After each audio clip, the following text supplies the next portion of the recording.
The following contains spoilers for Breaking Bad, El Camino, and Better Call Saul.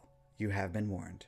Greetings, fellow mortals. I have mixed feelings about Better Call Saul Season 6. I feel reluctant to watch it at times. It's not that I feel that it's a bad show. In fact, it's the opposite. I feel that the show is better than anything else right now. Going into this final season, I feel sad that we're at the end of this journey. Once Better Call Saul is over, we might very well be done with the Breaking Bad universe, or at least the high quality content from the Breaking Bad universe. I don't know what this Slippin' Jimmy cartoon nonsense is. I was hoping that if we don't pay attention to it, that it would go away. Fade into obscurity, terrible cash grab. No one wants to. Besides the Slippin' Jimmy cartoon, I can't help but feel amazed by the level of quality that the creators of Breaking Bad have shown with their 2 television shows and the movie. I remember people originally complaining about Better Call Saul coming out. The same thing with El Camino. These stories felt unnecessary, but those expansions from Breaking Bad weren't desperate attempts to keep a hype train going. Stories do need to justify their existence, and I know that Better Call Saul has done that and then some. I think that I can say the same thing about El Camino, but I don't hear people talking about Jesse's final showdown all that much. One of the best things that came out of Better Call Saul are the new characters. Nacho, Kim, Howard, and even Chuck. I know that we all have mixed feelings about Chuck, but we have to admit that he was a perfectly written character for this show. It felt weird going into this prequel series knowing that nothing was going to work out for the new characters. Despite that, I still found myself feeling invested in these new people. None of them shocked me more than Nacho though, and I want to take a moment to appreciate Nacho Varga. Now, I know that the title of the video claimed that Nacho was the best character from the Breaking Bad universe, but that's very difficult to argue. There are so many amazing characters that it leaves me floored. I can randomly start thinking about the show and then start listing off the main characters and the side characters if need be. None of these characters stuck with me quite like Nacho though. Throughout his struggles, I find him amazing to watch. His cleverness, collected thought process, and steadfastness kept me invested even past his final moments. The interesting aspect of Nacho is that I feel that he is the most static out of all of the characters in the Breaking Bad universe. Think about it. His skill sets, beliefs, and desires don't change for the most part throughout the seasons of Better Call Saul. You could argue that his attempts to be successful in the drug trade did cause him to act more viciously, and the threats to his father made him want to get out of the game, as he puts it, but it didn't seem like he had any gigantic realization as the show went on. Nacho always gave off a sense of wanting to be free from the life that he was currently living. And he did manage to make changes around him through his actions and his choices. Nacho drastically altered the world of Breaking Bad and made the playing field for the ever-approaching rise of Walter White. There wasn't a moment where I watched Nacho act and didn't think, oh, he's so smart. Perhaps that's another reason that I feel such a fondness for Nacho. If you compare Breaking Bad to Better Call Saul, I would say that the biggest difference would be the terrifying level of competence that we see on a regular basis from the characters.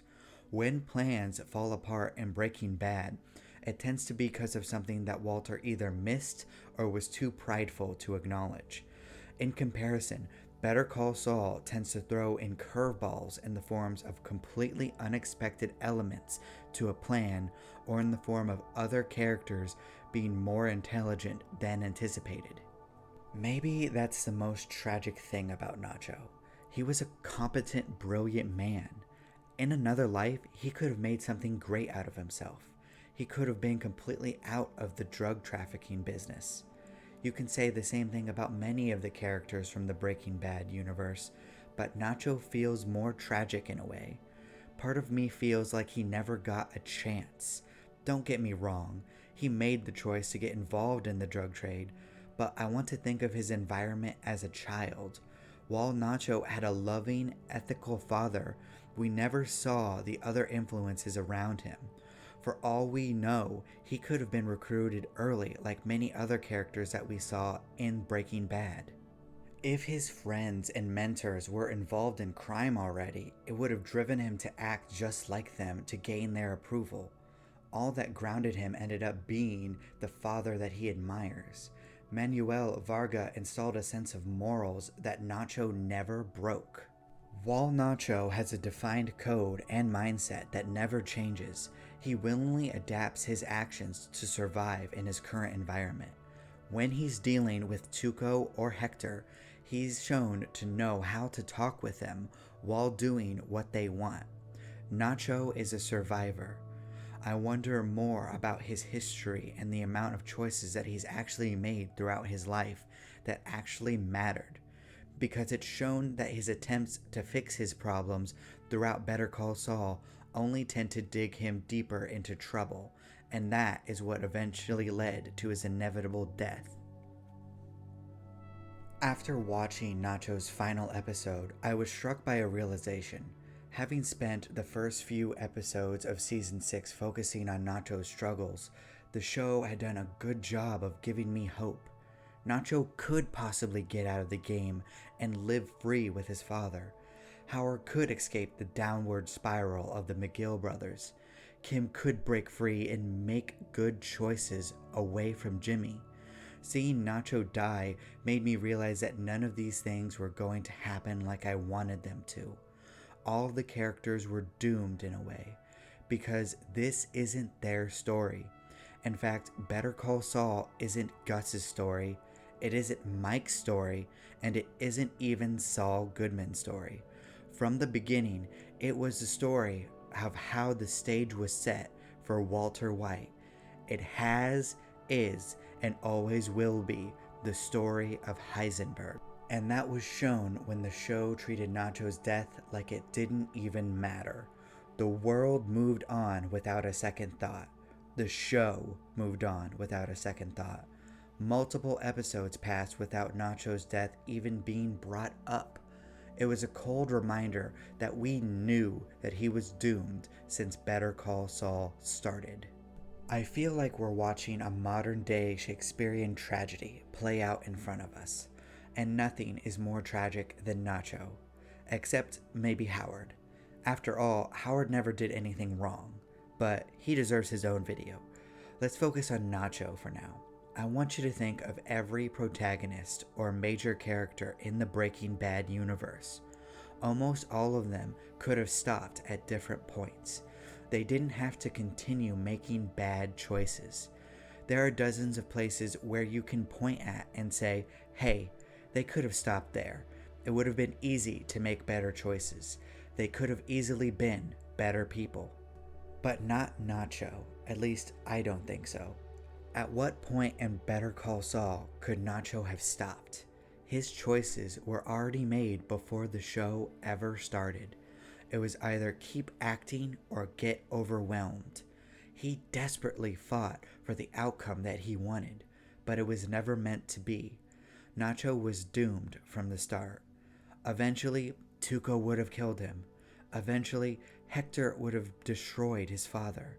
Eventually, Lalo or Gus would have torn him and everything he cared about to pieces. He had to keep fighting. He had to keep going. There was no escape. Every time that Nacho's father said to go to the police, Nacho heard what truly would happen.